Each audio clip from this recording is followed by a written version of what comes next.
Yesterday we had just started the Kingdom Monera and explain you the general features of the Kingdom Monera. That is, they include all the prokaryotes. Nucleus is not there. Membrane bounded organelle are not there. Single chromosome is there. Ribosomes are there. Centrosomes are also there. Centrosomes may give rise cilia or flagella, and they've got a special organ called not organ, right, a special infolding of the cell membrane that is known as mesosome. And all the functions which higher organisms are having in their cell organelle are carried out by this mesosome. So the mesosome is in fact is acting as a organ like in them, okay, and an organelle rather. Okay. So mesosome is not an organelle. To be called as an organelle, certain characters are there, or it should be able to carry out only one specific function. But rather, mesosomes are carrying out a wide variety of functions in them. And this is saying, if you remember the diagram which I drew yesterday, I folded the membrane in one place at least, and this is the flagella, and I can make cell wall with black color or dark blue color.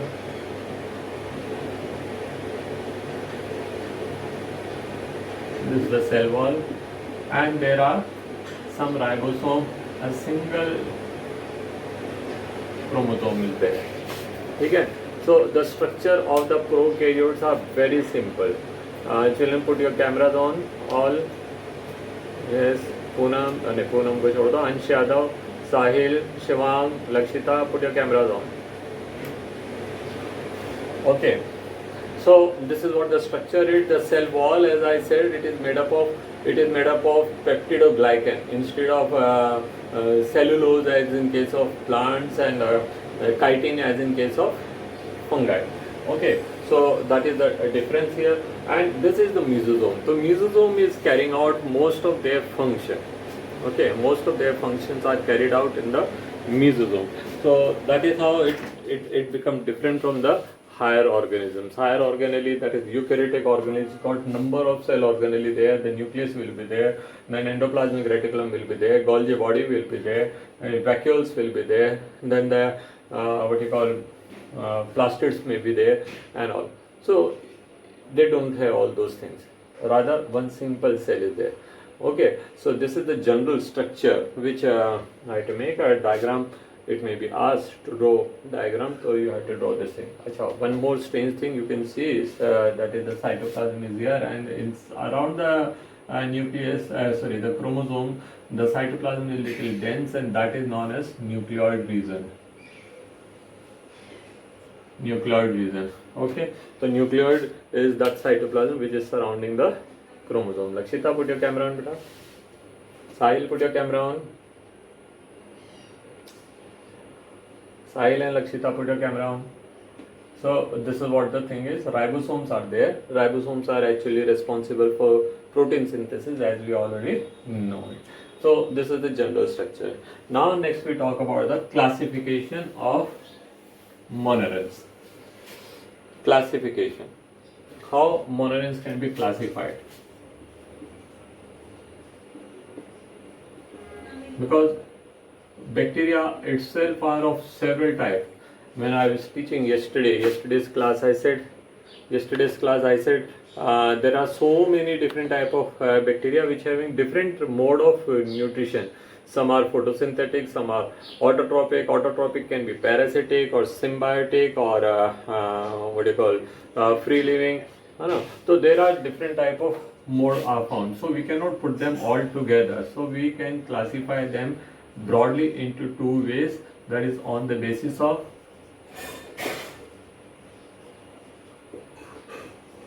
shape and on the basis of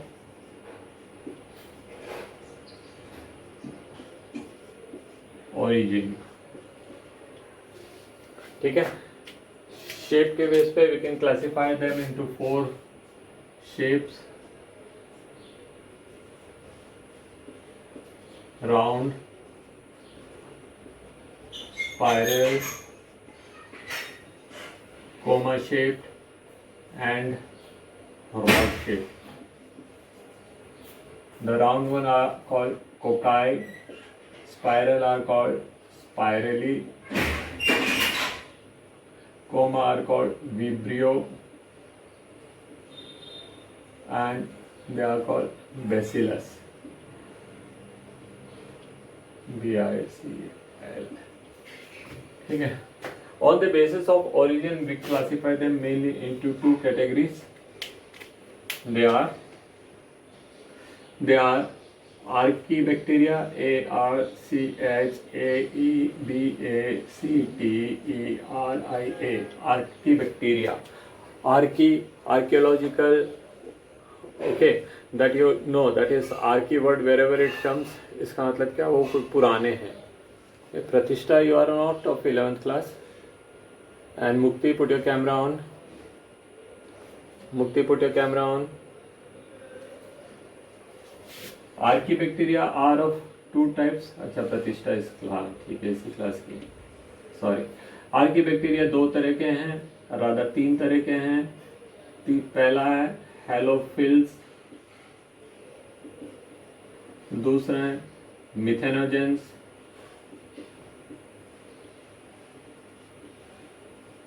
third is thermoacidophiles. THERMO,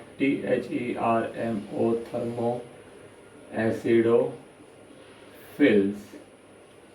Okay, and the second category is eubacteria. U means advanced. U means advanced. So word Europe means, now you can make out. Okay. Now eubacteria are advanced. They are further classified into two types. That is autotrophs. Autotrophs are further of two types. Photoautotroph.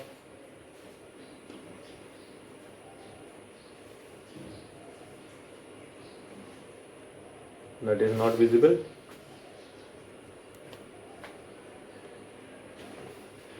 Photoautotroph and chemoautotroph. And heterotroph. Heterotroph, I already said, they may be parasite, they may be saprobes, or they may be symbiotic. So these are the classification. ठीक है. Bacteria itself include a very large group. Very large means you cannot study all the bacteria together. So naturally there is a need of classification. So the classification is done on the basis of several bases. You cannot say that all the classification can be done in one simple basis. The classification is based on their origin, on the basis of their shape. Shape वाला classification पुराना classification. ठीक है. Of course, we still name them as Vibrio or cocci or this thing Bacillus and all. ठीक है. So when we name them on the basis of this.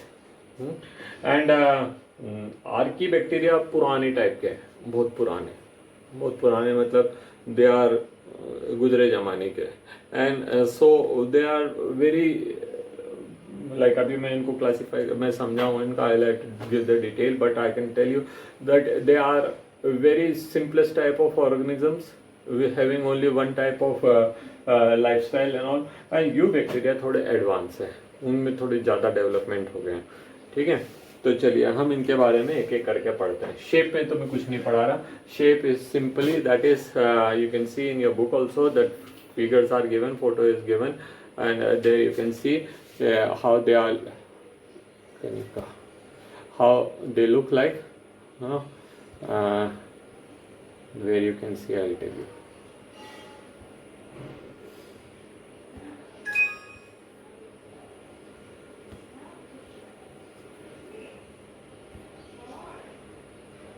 So the shape one is on the page number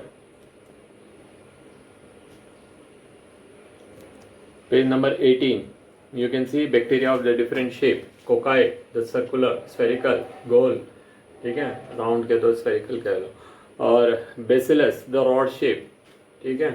and the rod shape some have got spores, so they are appearing like spoons but they are not actually spoon like. ठीक है, तो that is the second thing. Flagella अगर है तो flagellate कर देंगे. Flagella किसी में भी हो सकता है, like when I draw one diagram I made flagella. ठीक है, तो flagella can be in anything. Then if it is there in the bacillus तो will say bacillus flagellate bacillus, और स्पाइरल हैज गॉट फ्लैजिला तो will call flagellate spiral. ठीक है, same as vibrio. Vibrio are coma shape. So they are the classification which is done on the basis of what you call shape. Now we'll study about the archaebacteria. Archaebacteria को लेके पढ़ते हैं एक एक करके. कौन कौन से हैं? The first is halophytes. Halophytes भी कह सकते हैं, फिल्स भी कह सकते हैं. Halophil. फिल्स मतलब lovers. Halo means salt. The word halo stand for HALO. Halo stand for salt. Phils stand for lovers. ठीक है, तो फेमस सिंगर है फिल कॉलिंस, है ना. तो ये नाम कहाँ से आए आपको पता पड़ गया. फिल मतलब लव, तो फिल्स मतलब लवर्स. सॉल्ट लवर का मतलब क्या है? These are those bacteria which can survive in the extreme salt condition. Salt water is known as Bryan.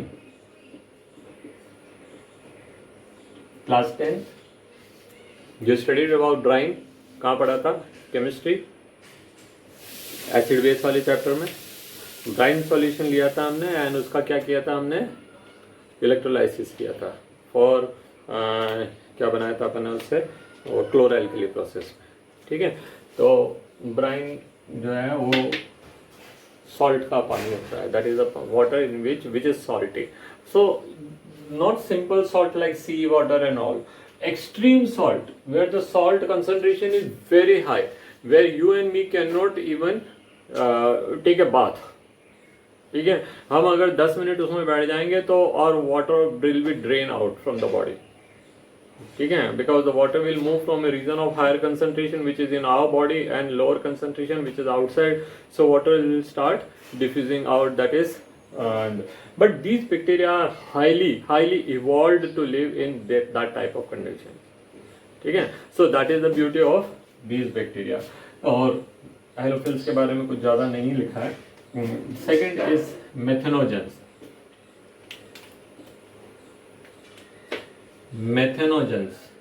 आपने नाम सुना है? मीथेन बना रहे हैं वो.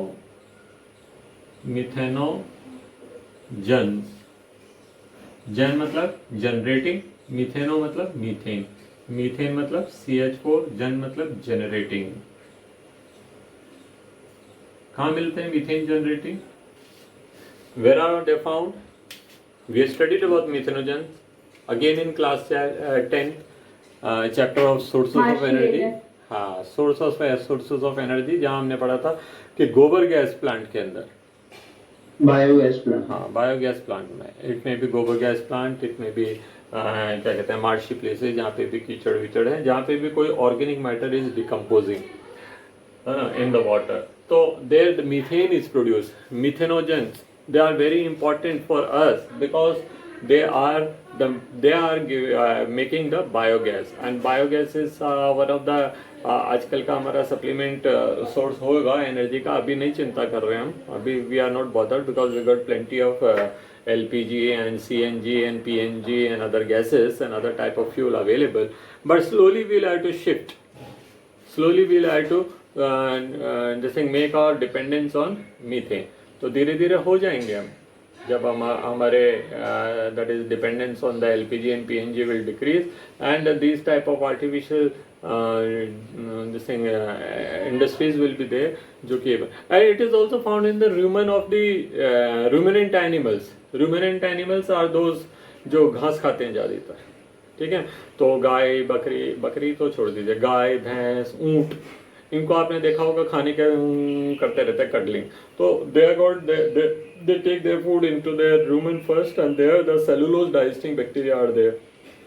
Even in their intestine they have got this type of bacteria. तो ये क्या करते हैं, they are producing methane, and that is why you, if you go to the places where these animals are reared, you will get a peculiar smell. Of course, methane do not have any smell, but other gases will also be there, and they give a peculiar smell. So that is methanogen. And the third one are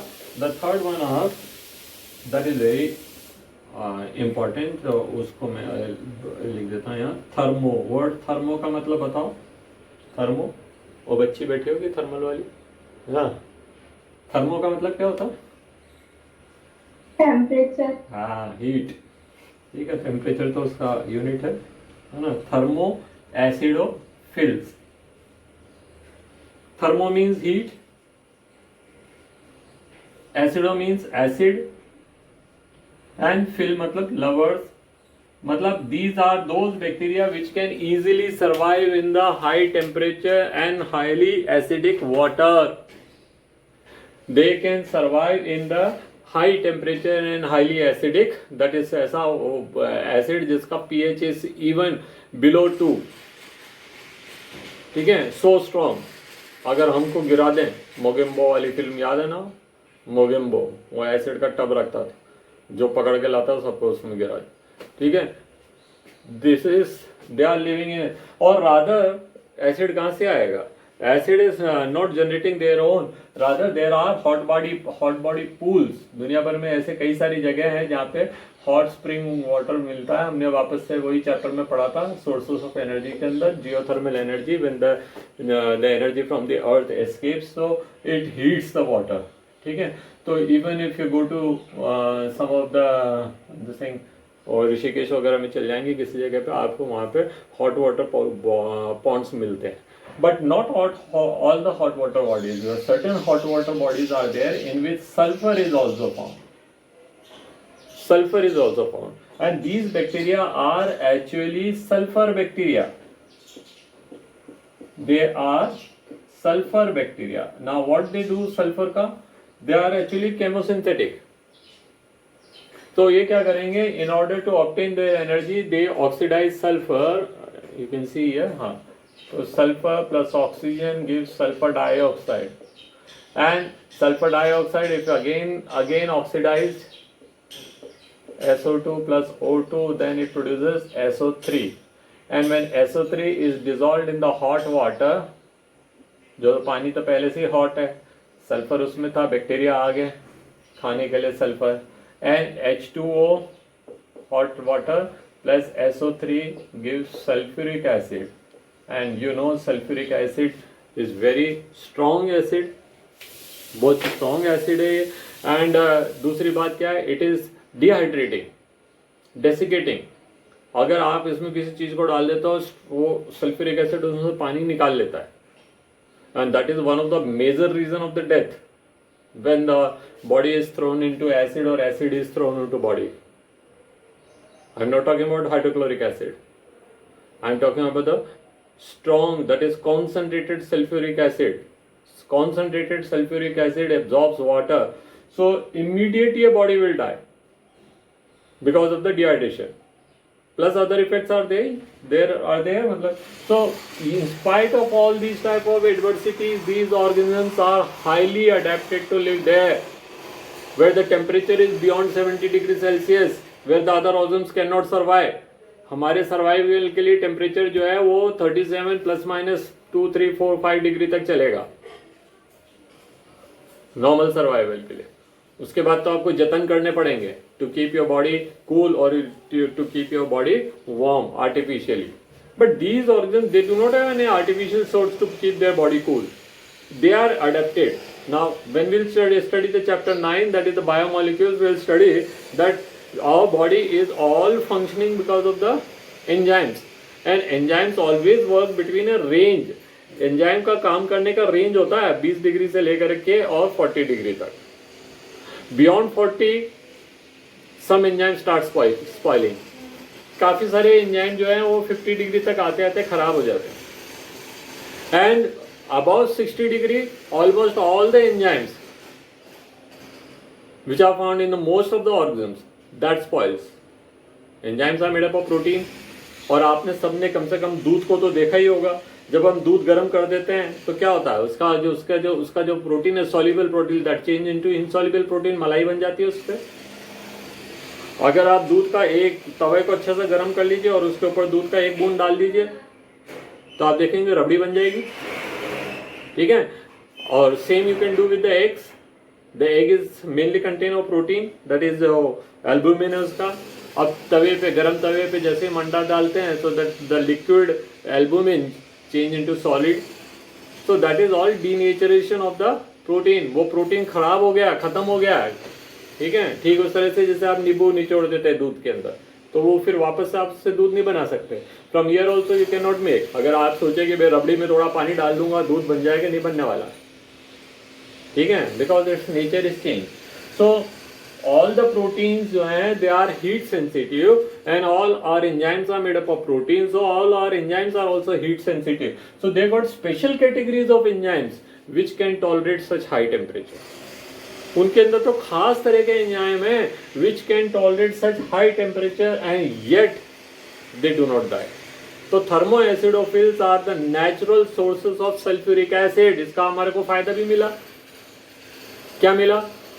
क्या आपको कोई factory बनाने की जरूरत नहीं है। Sulphuric acid you want, you go to such ditches where these thermoacidophiles are living and the hot water bodies where the sulphur is there. तो आप जाओ बाल्टी भर भर के सल्फ्यूरिक एसिड ले आओ,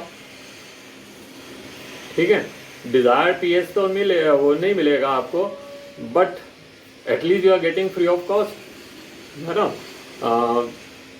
ऐसे पानी से बच के रहने का है। ऐसा नहीं है wherever you see water is there, go and take bath. आप चले तो जाएंगे, वापस नहीं आएंगे, है ना। और even if you come out it will be very difficult for survival, ठीक है। तो ये याद रखना। तो तीन तरह के मैंने आर्की बैक्टीरिया बताए हैं। Halophiles which can live in the extreme salt condition where we cannot survive, because if we'll go we'll lose water and the losing of water will be, that is dehydration, again it will be life threatening.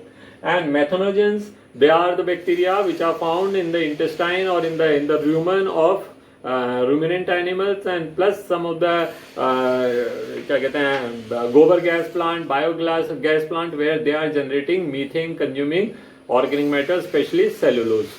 ये cellulose को digest करते हैं mainly और उसको methane में change करते हैं। And thermo acidophile just now I said, ठीक है। So these are the bacteria which can live in the extreme conditions. All the archaebacteria are adapted to live in a specific extreme condition. ये दूसरी जगह नहीं मिलने वाले आप, ठीक है। Halophiles will live only in the salt water. If you think कि भैया मैं घर पे ला के एक्वेरियम में डाल लूँ इनको, दे विल नॉट सर्वाइव, ठीक है। Then you will have to make brine in your aquarium and then other fishes will die, ठीक है। तो ये जरूरी है। नाउ इसके बाद हम करते हैं that is you bacteria.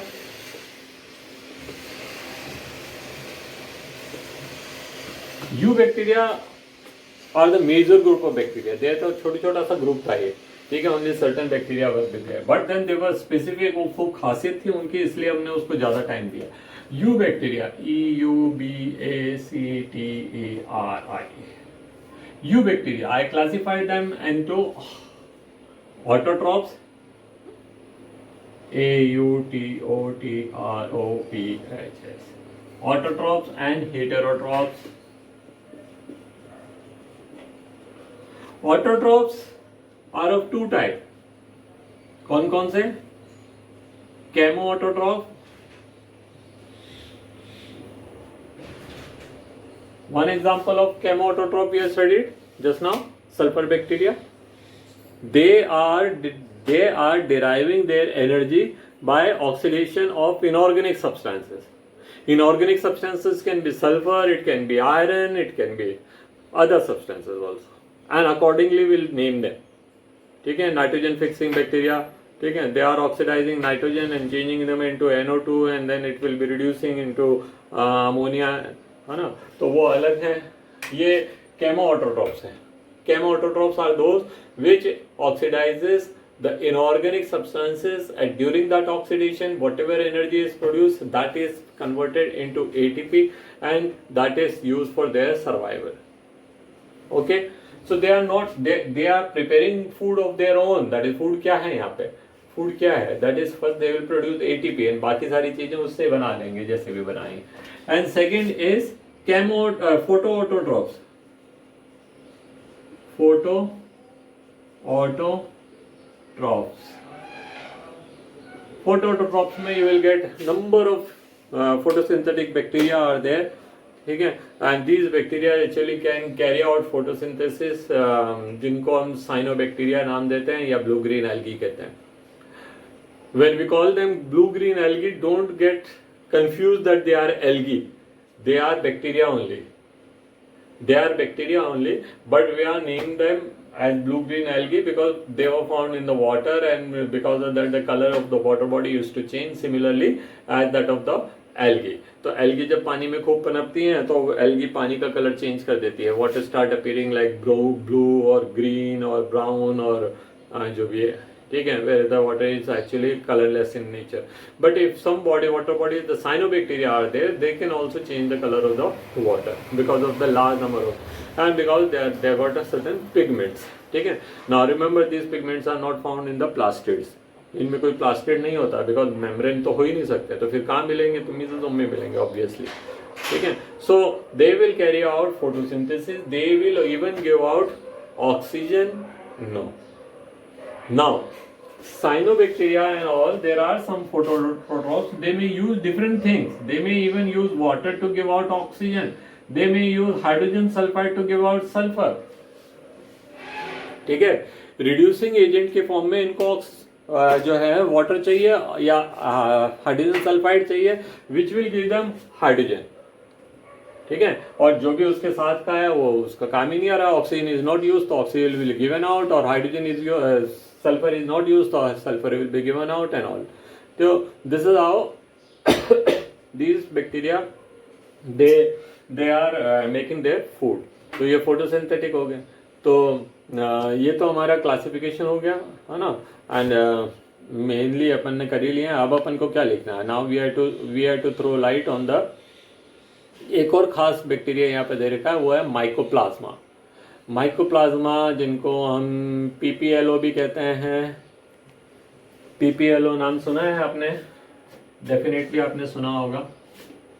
PPLO क्या होता है, pleuro pneumonia like organism, PLEURO pleuro, PNEUMONIA pneumonia, like LIKE organism. Why we have to study them separately? They are the smallest organisms. दुनिया में मिलने वाले सबसे छोटे organisms हैं ये। Their size can be even 0.2 micron to 0.5 microns. ठीक है। Whereas the other organisms जो है normal bacteria जो होते हैं, they are 5 micron to 10 micron in size, और 5 microns to 100 micron in size. But ये इतने छोटे हैं कि वो हमको दिखते ही नहीं है। तो देखिए ना यहाँ पे क्या लिखा है, यहाँ मैं तो देख सकता हूँ आधा Sneha. Mycoplasma are the organism completely lack cell wall, cell wall होती ही नहीं है इसके अंदर, याद रखना, डिफरेंस आ जाएगा आपका, ठीक है। And smallest living organism known to survive without oxygen, oxygen की कोई जरूरत नहीं है। And many mycoplasma are pathogenic in the animals and plant. Pathogenic कौन से होते हैं, विच कॉजेज डिजीजेस, ओके। अच्छा, ये तो मैंने ऑटोट्रॉप से बताया, हेटेरोट्रॉप्स तो बच रहे हैं अभी। तो हेटेरोट्रॉप्स में क्या है, हेटेरोट्रॉप्स में मैंने आपको बताया the largest number of bacteria included into the saprobic in nature, जो किसी भी चीज को सड़ाते गलाते हैं। अभी बारिशों के मौसम चल रहे हैं, आ तो नहीं रही है बारिश, फिर भी ह्यूमिडिटी इज देयर, एंड जो चीज गीली हो गई वो सूखने में टाइम लेती है। This is the time bacteria attacks on the organic matter. अभी आप कुछ भी ऑर्गेनिक मैटर बाहर फेंक दीजिए और घर में रख लीजिए, with in few hours it will start smelling. जबकि यही प्रोसेस को सर्दियों में होने में घंटों लगते हैं। सर्दियों में चीजें सड़ती नहीं आसानी से, why, because the biochemical reaction slows down. But गर्मी में जल्दी सड़ रही है, कौन सड़ा रहे हैं, who are causing this decaying, rotting? The decaying and rotting is caused by bacteria mainly and a certain category of fungi which we'll study later on. तो हम तो अभी यहाँ पे ध्यान अपना fungi पे bacteria पे लगा रहे हैं, तो we'll talk about that. तो they are saprobic bacteria which are causing decaying. They are boon to the environment because they are doing the recycling mainly. दुनिया में भगवान ने इनको इसलिए बनाया है ताकि जो मर जाए उनको सड़ा गला के वापस जमीन में मिला दो, so that they can be reused. Otherwise every time would have to make fertilisers, manure. तो आप सोचिए कि कितना सारा हमारा एक्सपेंडिचर होता है. ठीक है. Second category of bacteria include parasites, variety of disease which we see in the living beings, human being, animals और cattles, all the dogs and all, दुनिया भर की जो भी, उनमें कई सारी बीमारियां हो रही है. ह्यूमन में कितनी सारी बीमारियां बिकॉज ऑफ बैक्टीरिया होती है. ये निमोनिया भी हमने लिखा, निमोनिया, टाइफाइड, कॉलरा, टेटनस, ठीक है ना, क्या कहते हैं वो, plague and so many different type of diseases which are caused by bacteria. Bacteria से होने वाली बीमारियों के नाम तो बहुत सारे हैं. And on top of that these diseases does not easily cure also. They take long, quite long to get healed up. तो ये सारे पैथोजेनिक हैं. पैरासाइट जो भी होंगे they will all cause disease. And the third category are symbiotic. Symbiotic are living in our body and they are beneficial to us. वो तो give and take relation में काम करते हैं, mutualism में काम करते हैं. तो we are giving them some of our component and in return they are giving us something. Now symbiotic is not only found in human being. मैं जब we कह रहा हूँ तो इसका मतलब मैंने सिर्फ एग्जाम्पल के फॉर्म में बताया human being. But symbiotic bacteria are found in most of the organisms. Lichen is beautiful example where the blue-green algae and the fungi lives in mutualism. तो lichen is beautiful example of symbiotic bacteria. ठीक है. और ऐसे भी बहुत सारे हमारे intestine में मिल रहे हैं, लार्ज इंटेस्टाइन में, E. coli which is making us vitamin. ठीक है. और वो मैंने अभी पढ़ाया आपको बैक्टीरिया. तो अच्छा आप ये देखिए ना, the same bacteria can be classified in more than one place. अब now when we talk about methanogen, तो वो मीथेन प्रोड्यूस कर रहे हैं, तो you can place them here also and you can place them in symbiotic bacteria also because they are helping the cattles in order to produce मतलब digest their cellulose. ठीक है. तो one organism can occupy more than one place. ऐसा कोई जरूरी नहीं है कि उसको वहीं रहना है, तुमको एक जगह दे दी वहीं बैठे रहो, ऐसा कुछ नहीं है. ठीक है. So with this we come to the end of monerans. Tomorrow's class I will start with giving their economic importance and then we'll start protista. That's all for today.